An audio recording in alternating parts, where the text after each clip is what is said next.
Good evening, New Serum. As we catch each other off guard, unprepared, this night, Bianca received a phone call from an individual she wasn't expecting to hear from, Mr. Delarose, Malkavian. Nice enough chap, though he likes his cologne. Probably trying to hide the stench of decay about him. Something's rotten on the inside with that boy. But she's agreed to meet him. He has an offer. She's always up to listening to offers. And she arrives at the location he has specified for her to come and meet him at. What does she find? Well, Bianca Cassidy arrives at the haven and the house of Theodore de la Ruse, a building that, while not precisely, this isn't precise measurements, but looks something akin to this. A very open, very spacious glass house, not too big, though it's very small at the head of the thumb, not too far away from the ocean, about say 100 meters away from the sea. There's a few hedges in the very front of the house where you would pull up with your car that sort of blocks the view from inside. Most of it is the glass side of the house is the one leaning and pointing towards the ocean, the Sea of New Sarum. And as you pull up to this house, Theodore is actually standing sort of outside and hand in his pocket, looking down at his watch as he notices your car pulling up. And he walks down from his front door and walks out towards the street where you would park the car. Bianca turns off the car, gets out. Well, good evening, Mr. Delarose. Beautiful house you have here. Thank you very much. Good evening, Miss Cassidy. I hope the evening finds you well. She kind of glances around as if she heard something elsewhere. It's an evening like most others. Nothing particularly special. And he claps his hand together. Then I'll have to change that, won't I? I suppose. What do you have in mind? I think the apt question is, what do you have in mind? Please, by any means, tell me. If you had a night on the town, where would you want to go? Or Tonight? Would you want to go right now? Tonight, let's see, tonight. I'd probably like somewhere quiet. Yeah, somewhere quiet. Relaxing. Been working a lot. It's good to relax. It is. It very much is. We've got eternity. And he sort of looks around as he says that, noticing that there's really not anybody on the street. There's a few people down the street walking towards them, but they're not in ear range yet. And well, it'd be a waste if you burn yourself out within the first few years. Somewhere quiet. Thanks for a second. Like a coffee shop, a restaurant? Yes, that would work beautifully. Though I do miss coffee. I haven't had it in a while now. It doesn't sit well with my stomach. I know two coffee shops, well, coffee chains. The closest one would be at the Transworld Trading HQ, and he just sort of points to the skyline of the giant glass tower dominating the thumb. And the other one would have to be at the New Sarum Bay College. I said we go to the Trans World one right over there. Colleges tend not to be quiet. Yes, I believe the only people left in that building now are overworked office workers storming through and through, or CEOs trying to impress. Well, it's walking distance. Very well, we shall walk then. And he, from what happened, or from how he's interacted with Bianca these previous times. He sort of offers his arm out and sort of linking. And she'll take his arm. Such a gentleman. It must be your southern charms. You know, I've heard that before. Always seems to bring out the chivalry in men. Oh, and I must think of better compliments, Miss Cassidy. Well, there are some that are repeated, but you never get tired of hearing them. I suppose not. As long as they're genuine. That's Sycophants. the importance of it. Sycophants do tire out me so very much. So tell me, how these nights after Elysium been to you? They've been all right. Mostly work. Nothing overly spectacular. Slapping a few penises here and there. Beating people. You know how it is. And he just chuckles, looking up in the sky. Well, that's not what most people refer to a normal day's work, but it must be I'd rather take that over having to work in an office 24/7. Oh God, I'd kill myself if I had to work in an office all the time. Indeed. Indeed. I ran across Miss Murphy just a few nights ago. Oh, is that so? Yes, she was attracted by the music at the venue. But it was the construction house. Well, she made mention that you two had a conversation, and barring sticking my nose where it doesn't belong, I hope it went well. I would say so.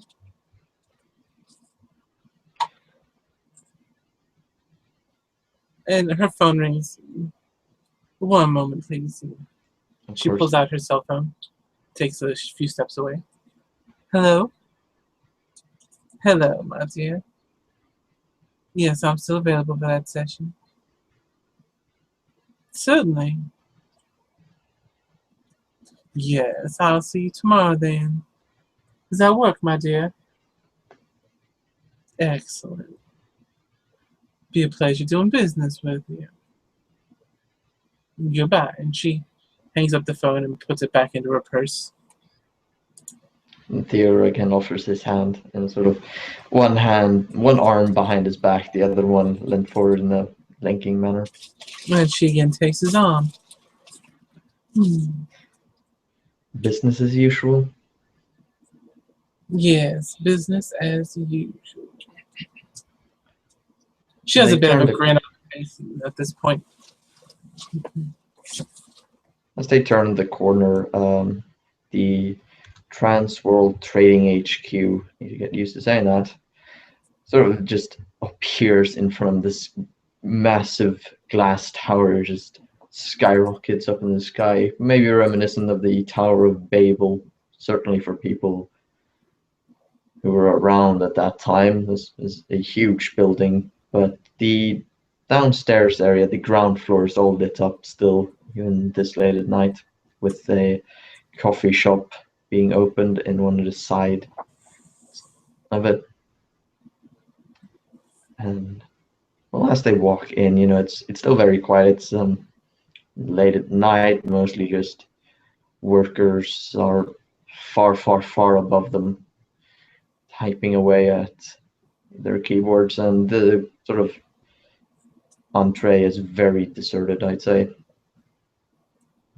except for the coffee shop, which is still open, probably to accommodate all those hard-working 24/7 hour workers upstairs. Bianca walks up to the barista. I will have... Do you have any southern tea? Or at least a nice cold sweet tea? And do they have something similar to that? No. The lady behind the counter just goes, "No, I'm afraid we don't have any tea here. But you're free to," and she points to a menu on the side there, "free to peruse our coffees." I will have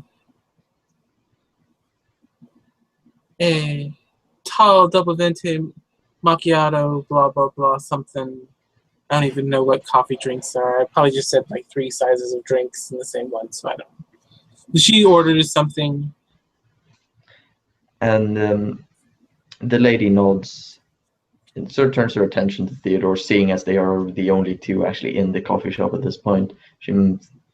She figures taking both orders at the same time. He just nods and goes, "I'll take the same." The lady turns back and starts working the machinery, the pots and the warmers. As Theodore points to a table, the most remote sort of table booth in the corner of the room. And she makes her way over towards it. Takes a seat, crossing her leg over it. Theodore does very much the same, crossing his legs as he sits down. "Well, it's very good to hear that everything's working out between you and Miss Murphy. It To be is. honest, I don't find this whole deal with reinforcing who you can and cannot associate with tedious. Rules are good, laws are good, but there's a limit." Trying to control who you see and interact with. What brings on this? Or is this just because of what happened at Elysium? Yes, because of what happened at Elysium. Yes, well, things are always more complicated than they should be. Mm. Well, at least we have a very long time to work out those complications. Yes, we do. Quite a long time. Guess you just gotta learn who to make friends with. I'm thinking I might throw a party one night. In that See who case, shows up. I sincerely hope I'm invited. I'd also like to make the right friends. I don't know. Do you like to get beaten or to beat people? There's a first time for everything. Well, I would be more than happy to show you the ropes, so to speak. Although I can show you the ropes as well. Have you trussed up tighter than a Sunday pig? And he just sort of chuckles at this as the 2 coffees arrive. "Oh, thank you." Thank you, my dear. And he grabs his, sort of just puts it up to his nose and starts very carefully drinking it. Oh, that is warm. Not used to getting stuff so hot, are you? Well, you'd be surprised how many people go through the hospital with burns due to coffee. Well, there was that McDonald's incident. Woman sued them because she had hot coffee between her legs. I think I read that somewhere. Some people just cannot take responsibility. No, they can't. That's the problem with people nowadays. They want all this power and position, but they don't want responsibility to go with it. Yes. What about you? Are you willing to take responsibility? I take responsibility for what I do every day of my life and every day of my work. It's one of the first things you learn. You can't have people's lives and their deaths on your hands if you cannot take responsibility and also know when to drop responsibility. It can weigh on one as a burden and eventually grows into a cancer. I've seen many good doctors not being able to let go when needed. Well, I'm sure if I invite you to this party, I'll help you find a new outlet of release. I have outlets. Oh, what kind of outlets do you have, my dear? So for one, I play golf all day during the office instead of doing my job. All day, yes, I could so see that. You out there on the greens, playing cow pasture pool. Hit it and go get it. Yeah, it's one of those little playing kits with a mini golf hole in it. We got one Now of you those set just, up in the office. now you're just taking all the fun out of it. So you just prefer to putt around, Well, I'd or very is much this one like of the that. fun drive?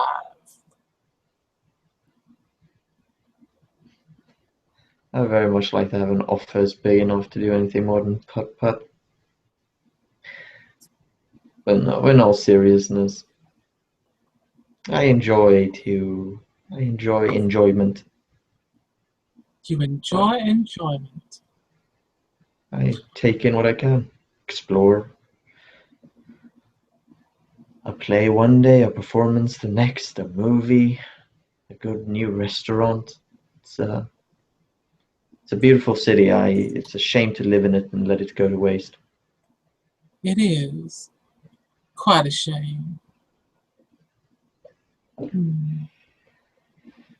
And that is What do you some do good once you've coffee. discovered everything, though? Then you refine it, I suppose. Start making tweaks, personally. Adjustments to make it just how you want it. Isn't that what the our when he looks over, sort of lowering his voice, our prince told us that we are the arbiter of human history, that we shape it to the best of our abilities and desires. We are. That's why I'm going to open a club, I think, in the next few years. Maybe like Really? 5. Yes. I'm thinking of opening up a fetish club. Spend some time saving up so I don't have to take out a huge loan, but I'm thinking of calling it the Pleasure Palace. Be quite fun. Wow. If there's any way that I can financially support this endeavor, I believe, yeah, just give me a call with the details. I'll keep I'm, that in mind, my dear. I'm by no means a stockbroker or some kind of CEO, but me and my family, we have money to go around. I'll definitely keep that in mind. Though I hope you understand it if, and maybe I'm getting ahead of myself, but if it was to go through sort of a sponsorship, I guess my name would have to be a bit hush hush. Family's very big on the whole legacy of the name. Oh, of course, my dear. I wouldn't dare to put your name out there without your permission. Let you be a silent partner, as it were, if it comes to needing it. Very much hope that I can help you out in that case. Oh, I'm very good at keeping things hush hush. It's part of my job. You can't blackmail people, not expect to learn to keep things quiet. In that case, as he lifts up his coffee, a toast to keeping things quiet. To keeping things quiet, and she raises her cup and taps it against yours. She brings it up to her nose and just sniffs it while she pretends to sip for a moment. Oh, I've missed you, coffee. And she kind of caresses the cup for a moment before she jerks her head to the side, like she heard something. And that is good coffee, if you wanted to know. It tastes as well as it smells. Mm. Every time I get it into my mouth, all I taste is ash. Huh. That seems to be something that happens to a few of us. To most of us, from what I've heard. Well, I guess I can count myself lucky. Yes, you can. Oh, that reminds me for some reason. Hmm. Please give your sire my regards next time you see her. I will. Is there any kind of message in particular you want passed along? No, nothing in particular, but she was very polite despite being honest, and that's appreciated. Well, of course she's polite and honest. We have to follow our Primogen's lead, after all. We all try. But I guess your brother Dylan was a bit blunt about his honesty. Yes, he can be a bit more straightforward.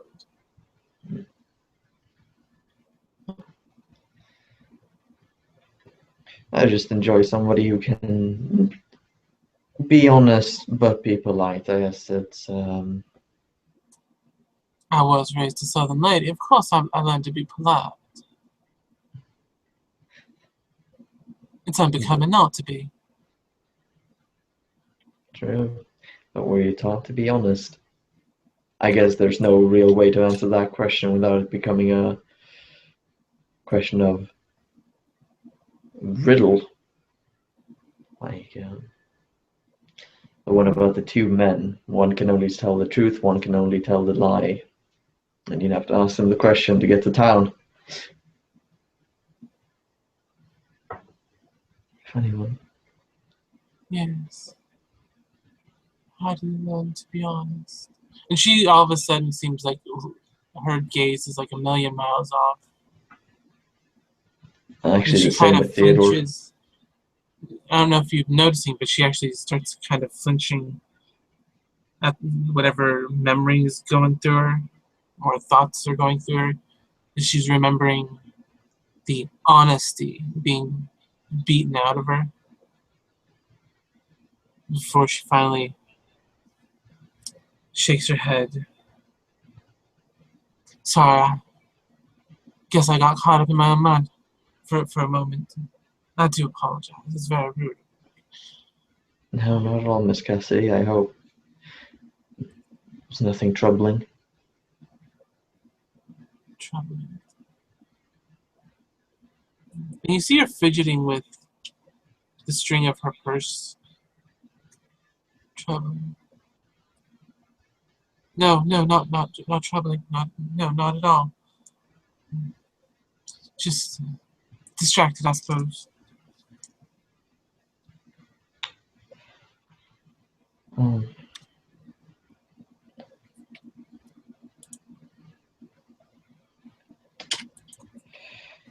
that's okay, I suppose. But I want you to know, Miss Cassidy, that. And he sort of reaches out a hand, not to your hand, but sort of like offering it, putting it halfway over the table. And if there's anything that troubles you, he looks in. Are you looking at him, or are you still looking away? When he's talking to her like that, she'll probably look up at him. Just want you to know that if there's ever anything that troubles you, or whatever it is that is troubling you, you can always tell me. And as he does so, looking into your eyes, That's he, versus my current willpower, isn't it? I didn't even think about that. You've had your flashback. Yes, I did. What's your generation? My generation is 12. Oh god, this isn't even funny. I just feel like a flashback. I feel horrible for this. I'm so sorry. And I'm guessing the keyword was tell. The keyword was tell, yes. So that's still only 3 successes. That's 3 successes. Boop, boop, boop. And I believe the 3 successes is enough. Damn it, where's the rules here? Stand by. We'll get through this.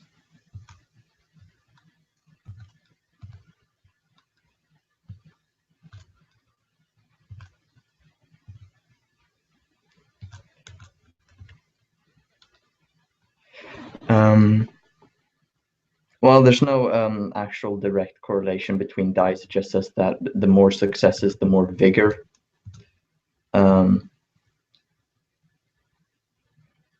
Yeah, the more successes force the subject to act with greater vigor or for a longer duration.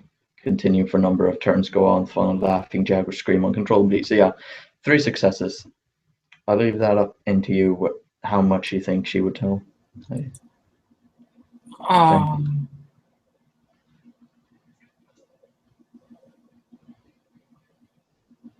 Let's see. How would... So the command word was tell, correct? Yes. And her nature's that, so it's not against that. Okay.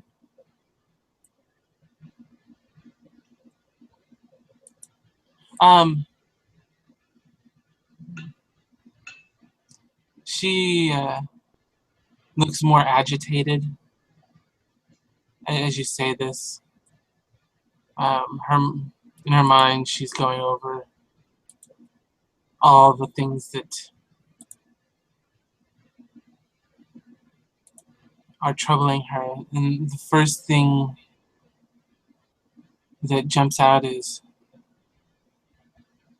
just things parents do to children.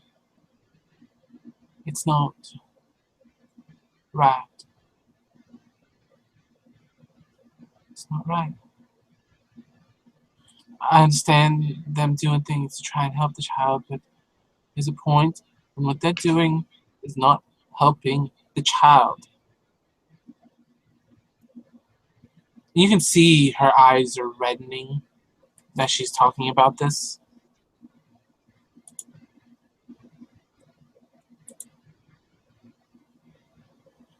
There's sort of it's quiet a bit. And I see. I'm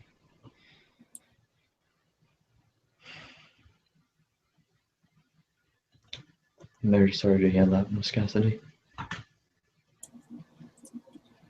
Yeah, I don't even know why I didn't need to even mention it. I'm sorry, I should not be burdening you with my troubles. I would not have offered it if I had not meant it, Miss Cassidy. Yes, well, just because you meant it doesn't mean I should have reciprocated.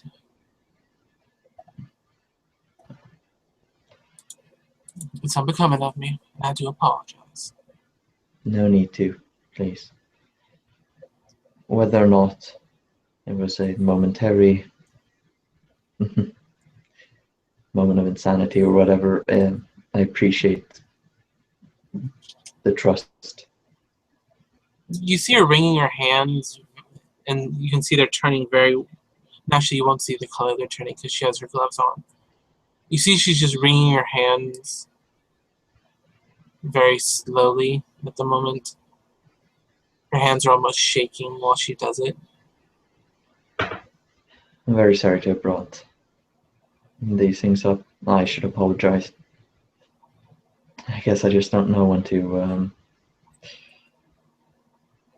stop worrying. Yes, doctor always wanted to help.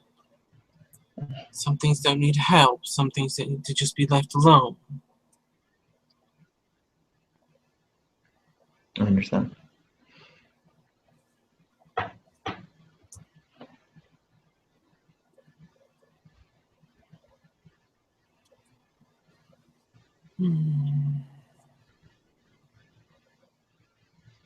And she begins humming very, very quietly under her breath. You can just barely tell that she's humming something. Mm-hmm. You'd have to roll really well to hear what she's saying if you want to try and listen in. Or she's not really saying anything, but to identify the tune. Well, because if it's enough for him to hear that she's saying or saying something, but he can't hear what, then he'll probably just activate Auspex 1 as he sort of looks away over the rest of the coffee shop out to the entree. It's probably the wrong word. Entry? Of the entry of the building while having Auspex 1 activated. Well, you hear her humming.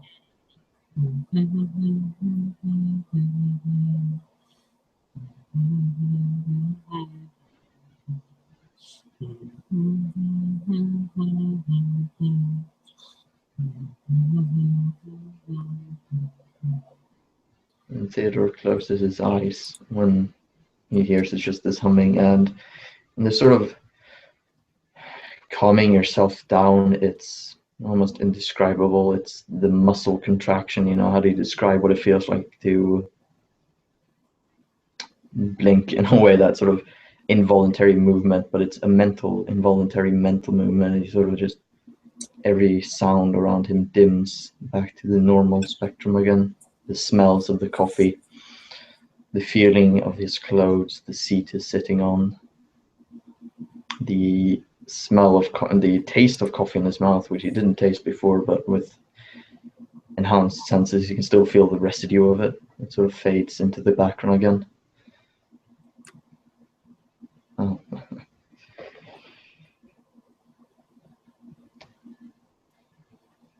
It's like I've ruined a perfectly good evening out. Well, let's make us change of scenery then. Yes. He gets up and ruffles around in his wallet before going to the reception and paying for both the drinks. Bianca gets up, leaving her coffee there on the table. And as he sort of leaves the coffee shop, he sort of just extends his arm again in a linking movement, but with a very not neutral, pleading,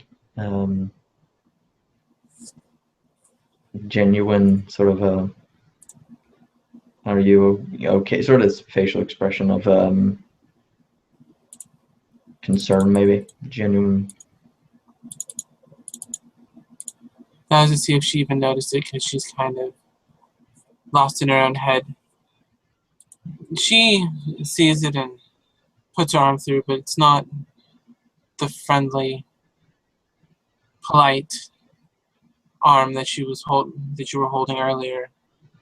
Now there's still, you can still feel a bit of distance.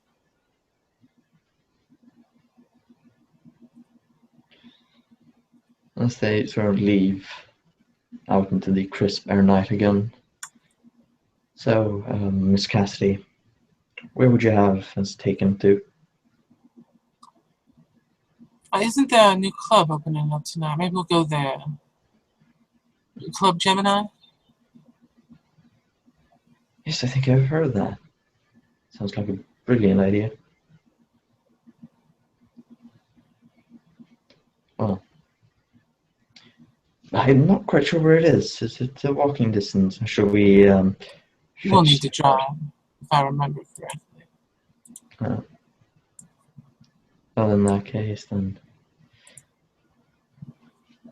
And he sort of, without finishing that sentence, starts slowly walking with his arm linked to back home. And with that, we will end this scene.